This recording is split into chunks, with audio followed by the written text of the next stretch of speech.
Oh, recording in progress, just yes. in case you say anything crazily amazing.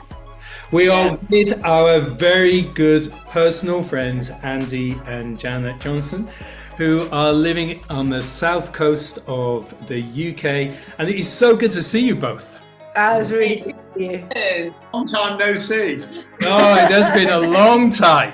Yeah, we used to be on team together, didn't we? Oh, I don't know, 20 years ago, let's say that. And none of us have aged at all in all those 20 years. Tell you what, I don't think our wives have. I think it's just you and I. Oh, Nice. I like that. Smooth. I like that. That's smooth, Andy. Yeah. So Andy and Janet, we would just love to spend a little bit of time just chatting with you. But perhaps you can just explain a little bit about what you're up to, your context, all of the involvement that you've got, not just in the church that you're part of, but also across a whole family of churches in the New Frontiers family. So over to you guys. Okay, so we have the enormous privilege of leading a church called King's Community Church, which, as Graham said, is on the south coast of England. It's a community of about 1,000 people, and we have a couple of sites come plants as well that we've done in the last 5 years. So we're part of the Catalyst family of churches. So I sit on the team. I've got particular responsibility for training, which I love. And then I lead an apostolic hub, which is probably about a dozen or so churches in the UK, but about 600 churches across the world. Mozambique and Tanzania, and the Somali church, which is largely underground, and South Sudan, but also Pakistan, which is a house church network. So we love the nations. That's what I do. What about you? Wow, yeah. How do I follow that? What do you do, Janet?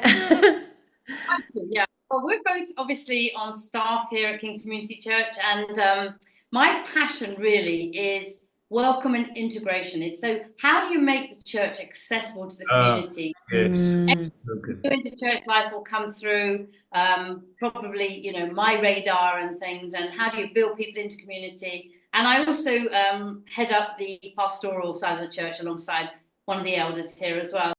As we get into this, why is church planting so important? And then perhaps we can get into some of those questions about the strategy and what needs to be put into place in order to help to go ahead with church planting. Brilliant. Yeah, interesting enough, we've just been talking about that. We've just come from a meeting where we were thinking about, our strategy here. We have a huge building in Southampton, which is our church base, which is absolutely brilliant. It fits 1,350 people in. So you could think, bring everybody into this big building. Yes. But actually, that's what it's about. If we're going to touch our community, and the Solent area probably has 2 million people in it, then we've got to look at how do we plant churches in communities where the church is relevant to that community. And so it releases just a whole new level of leadership to people. So the couple who have just taken on our church plant in this poorer area have moved into the area. They've raised up a whole team around them. They're working in the local school. They've got, young people involved in different projects in their estate where they're living. And they're seeing church grow out of community. Church plants need church planting teams, don't they? And so I think it's a bit of a catch-all. So I think about the 40 people that we sent to plant the church in this area of Southampton called Weston. And some of them were people as old as us who had just been around. It's incredible. You guys. I know. In their 30s. Brought something of security and stability and character. Am I a leader, don't you? Everyone thinks, am I a leader? And I think actually, you start by leading yourself, and you lead yourself in your own walk with God, and you take responsibility for that.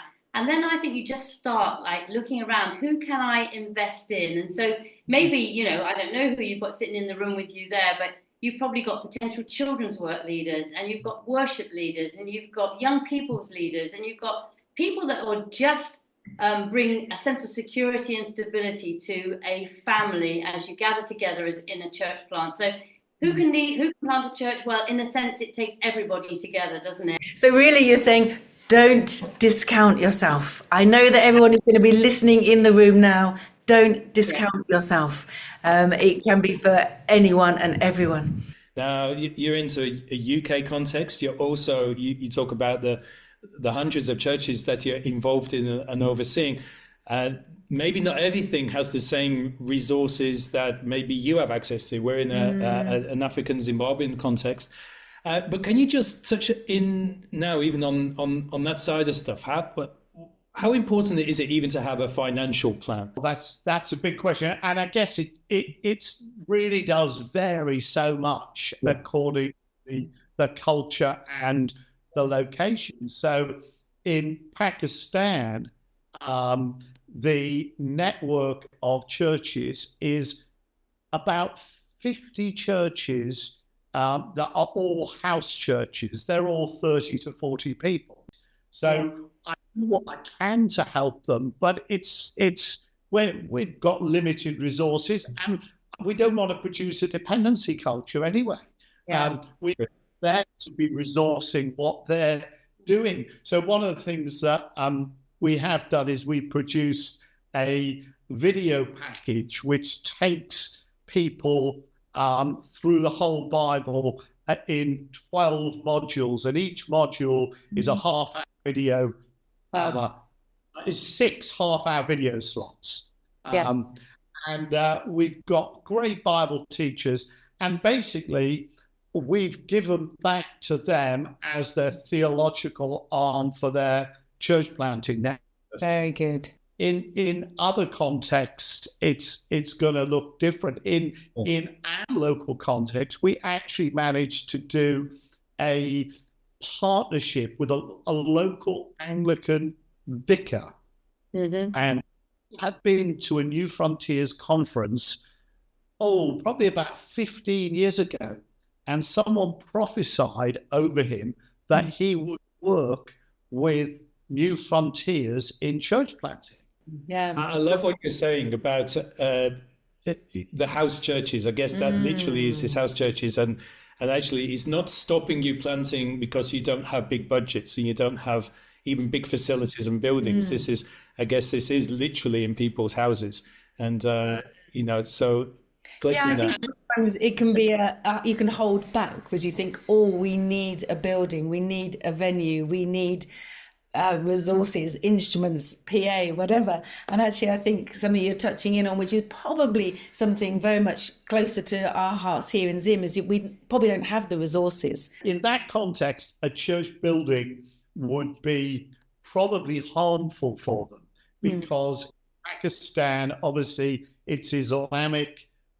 It's an Islamic republic, and one of the things we did last year was we gave them some finance to help them rebuild homes and church buildings that had been set on fire by Islamic extremists. So actually, to have a church building can make you a target.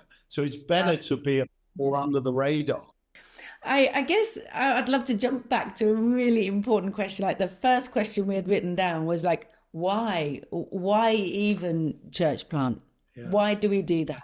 I think because basically you need to take the gospel to where people are living and in their context. So I feel quite passionate about this, that, we can't expect people who live, 45 minutes away, drive away, to come and to be part of a community, which is quite a sort of leafy suburb of Southampton where we're based.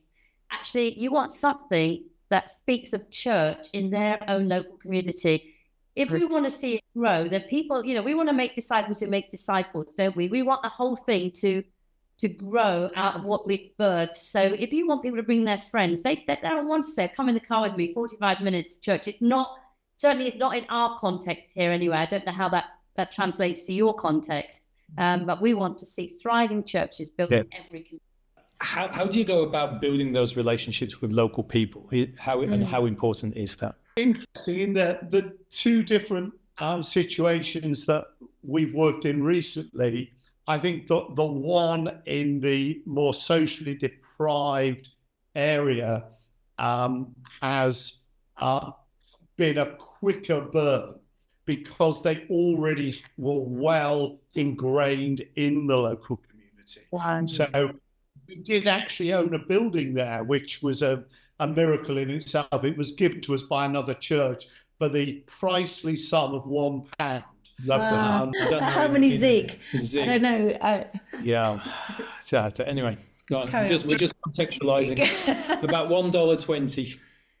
There was quite a lot we were already doing in that community. So we were running like a knitting club, and we were running a food bank, and we were the key couple had moved onto the estate, and they'd sent their kids to the local school, and so they were well integrated into the local community. They built relationship, and actually, I love the fact with this group particularly, it wasn't people parachuting in, but more and more people were moving to where they wanted to reach, which is a big sacrifice, because these people were living in nice parts of town and they've chosen to live in a more socially deprived part of the city because they want to tell people about Jesus. So they are really laying their lives down for the gospel, and they're sending their kids to the tough school, not the nice school, because they love their community. I was going to say, what are some of the challenges in that? It's like you really are saying it's counting the cost, isn't it? And I guess there are other challenges and highlights. There must be some things you think, wow, we've seen this in our own lives and in others, real highlights in church planting, but also challenges. We've not talked about Hailsham. Let's talk about Hailsham.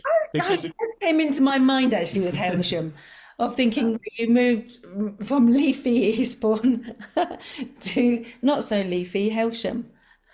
Yeah, so when we, for listening in, we were with Graham and Belinda in Eastbourne, and we moved not very far, only up the road to a town called Hailsham, which was a less nice town, but the church was in really bad shape. Yeah, and I think there were huge challenges. I think probably a lot of people had left, so and the people that were still there were weary, and the church had been knocked about a bit in terms of faith, and so it was almost like restarting again and just casting vision and building friendship and winning trust as well. I think they'd lost trust in church and in church leaders. So yeah, the challenges are going from a big team in Eastbourne just to being the only person on team in a smaller setting. I think that is quite a challenge. It's quite a lonely sort of church environment to work in. And so I think doing as much as you can just to keep in good relationships, even if you're going into a church plant setting, making sure you've got some, good people around you that can just speak faith to you.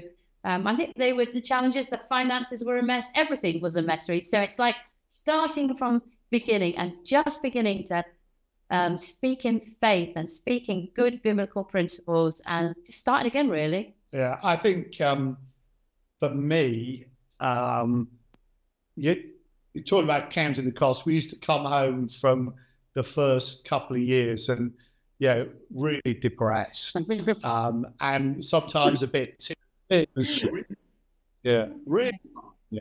And I remember in Eastbourne with you guys, we had loads of resources, and suddenly we had no resources, and it was like I have to believe God to by the grace of God for this thing to really buy and to grow, and it was, as Janice says, very lonely. In a bigger church, we had a big staff, big team, and lots of laughs, and suddenly I was Billy No Mates. I was on my own. And yeah, that was really hard because I'm quite an external processor. So you're saying through the tough times is having the faith and having the belief and the hope that actually God's going to come through on this. What are some of the potential issues or difficulties or conflicts that might arise within, it's not even personal, within marriage, within the relationships? Because again, we have some married couples who might be thinking of church planting, young couples. What are the potential pressures and conflicts that they might be facing? And also what might be the conflicts within team? Yeah. Wow, who's going first on this one? Shall I go first? Oh, Janet, please do. Okay then, right. Here's my list. No. Yeah, I think it's interesting. I mean, we've had, during our sort of, marriage, we've been married Sort of marriage. No, during our marriage. Yeah. We've been married 2 years. 42 years. Yeah. No. We were 12 when we got married. No, we weren't.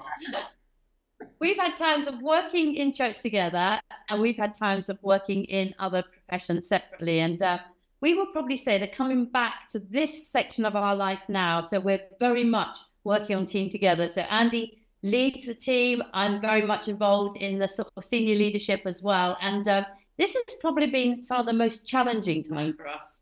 I think in terms of, just working out, working together, I think the thing is about church planting and church leadership, it can become everything in your life.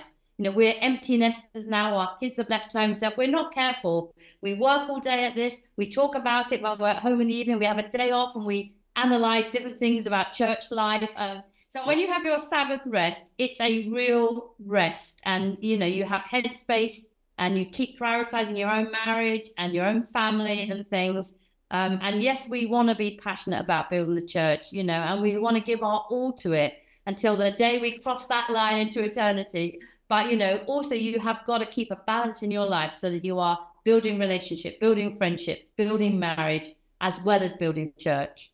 And I love that, talking about keeping the Sabbath, because I think in our context, what does that look like? And, the importance of that. So if you can think back to life like with young kids or young early days, what advice or what can you be suggesting to some of the young couples listening right now that you could be saying to them? Young couples, young singles, male, female, everyone. Take your kids on the adventure with you. Yes.